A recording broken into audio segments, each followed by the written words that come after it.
राज्यात आज काय घडलं पाहूयात फक्त 90 सेकंदात।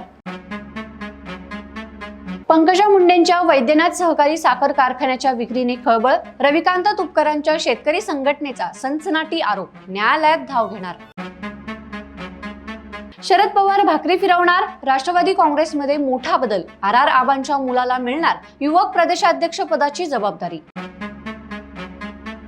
राज ठाकरेंच्या आवाजात दम, पण त्यांच्या पाठीशी कुणी नसतं, पुण्याच्या आजीबाईंनी मनसेच्या बळबळत्या जखमेवरची खपली काढली। एकनाथ शिंदेंनी भाजपाशी पंगा न घेण्याची समज दिल्यानंतर धंगेकर म्हणाले, माझं राजकीय नुकसान झालं तरी त्याची किंमत मोजायला मी तयार।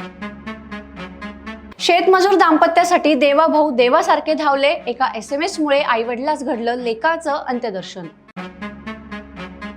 मुंबईत ठाकरे बंधूंसोबत युती नको, BMC निवडणुकीत स्वबळावर लढायचं, काँग्रेस नेत्यांची हायकमांडकडे एकमुखाने मागणी। आगामी काळात संग्राम जगताप भाजपामध्ये पक्षप्रवेश करतील, रोहित पवारांचा मोठा दावा। आमचंच साम्राज्य, कुणी लागत नाही नादी, शिंदे गटाचे फरार नेते पवन पवारांची रील व्हायरल, नाशिक पोलिसांकडून कारवाईचा बडगा।